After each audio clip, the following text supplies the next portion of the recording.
All right. I'm ready. Go ahead. Describe RJ's performance. He's him. He put us on his, what did he have, 42. No one else scoring double digits. He putting us on his back. I mean, I had an off shooting night. Cormac had an off shooting night. They're swarming the paint on Armando, and RJ put us on his back and took the game over. I mean, that might be the best performance I've seen as someone on my team, a scoring performance ever in my life. Have you seen anybody kind of do at college level what he's done, he did tonight? No. He was last player of the year. You asked me last player of the year. Without a doubt. And you needed it. You guys didn't really have maybe even a C- game for the most part, other than what he did shooting. Right. So you needed him to carry you tonight. Right. I mean, we know what he can do offensively. He had an off night against Virginia. We knew that how RJ is. He's going to come back. Yeah. Confident guy. Does not worry about one for 14, whatever it was from last game. And we knew he was going to come out and shoot. And, we trust him. And he had 42, 7 for 11 from 3. I think he hit like 4 threes in a row at one point. I mean, it was crazy. Was there one of those shots, like the one from the logo or the one in that stretch of 4 that sticks out in your mind at all, where you were like, oh, that's it, he's on? When he hit 30 and he's like the little snatchback on Matthew, I was like, oh my God. I was just smiling. I'm like, bro, you nice. Like, you're tough. Now, I wanted to ask about one of his few misses. I think it was a free throw with about 23 seconds there, and you were able to, I think, got a rebound or tip it out. Were you surprised at all when he missed that free throw late? I mean, every great player misses some shots. I mean, nobody is 100% at the free throw line. I definitely, every time he misses anything, I'm kind of surprised, honestly. When he shoots the ball, I mean, I feel like everybody assumed it's going in, but, we're taught to crash, and so I crashed the board, he missed it, and I just tipped it up. Close game, and you were able to grab that crucial rebound. I saw you kind of put your face. What was going through your mind there? I mean, I had an off shooting night. I was just trying to help the team anywhere I could. I couldn't make any threes. I couldn't make my floaters or any post-ups. I was trying to hustle, get steals, and, play good defense. The tip out. You had a big tip out to RJ. Yes, sir.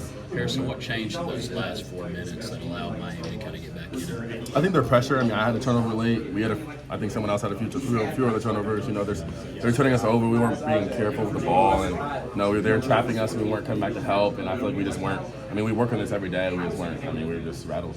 How do guys kind of get through that? Because it's kind of reared its head, the last month. It's tough. Usually, those games when a team goes on a run like that, often they come back and they win. Right now, I think that shows us we're tough. I mean, we had 2 guys miss back-to-back free throws. We get 2 offensive rebounds. For us, it's just kind of what Coach always says is whatever it takes. And we figure out a way to get the win, even though it was an ugly win. Was this Jalen Withers you were pointing to there at the end? Jalen Withers, yeah. I guess what were you kind of saying to him after this big It's a big play. I mean, he didn't play the whole second half, come in, get an offensive rebound, and make both free throws. I mean, I couldn't do that. So, I mean, that was a big play. Looking from afar, just going through your head when all those free throws were being missed and you see Jalen stuff like that.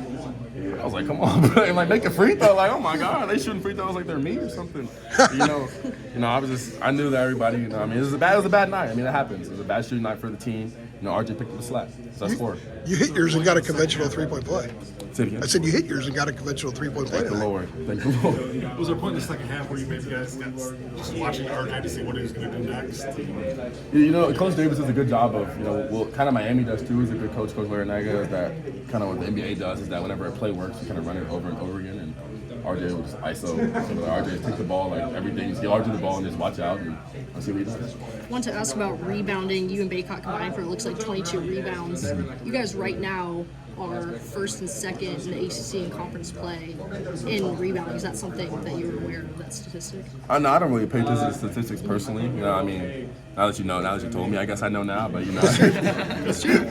every day, we just try to do our best and figure out a way to win. And we know we're a smaller team. We have 2 small guards, and we have a shooting guard playing the 3, and I'm a small forward playing the 4. So we're kind of a smaller team that we're gonna pick up slack rebounding because the teams are gonna be bigger. They're gonna try to crash. They're gonna send all 5 guys to glass. So just crash, get the rebounds.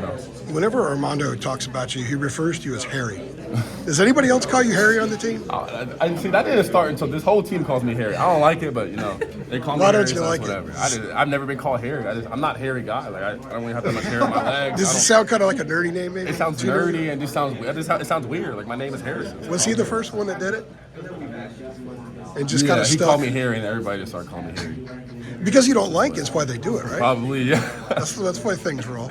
Did you guys have a little trouble getting up for this one after finally winning? I know you weren't here before, but the program finally winning at Virginia, and the way that playing them could take so much out of you. And you had the quick turnaround club that's lost 6 straight. Right. Was it a little challenging getting up for this one as opposed to some other games? I mean, I wouldn't say it was challenging. I would say that some games we have off shooting nights, and coming off a game against Virginia where it's a tough, physical, slow possession. I mean, at one point the game was like 4-16, with like 4 minutes left to go in Virginia, and then going from that to a team like Miami that plays fast paced like us, you know, it's a little bit different. But I feel like it was just an off shooting night. I feel like I was getting the shots I normally get. I was just missing.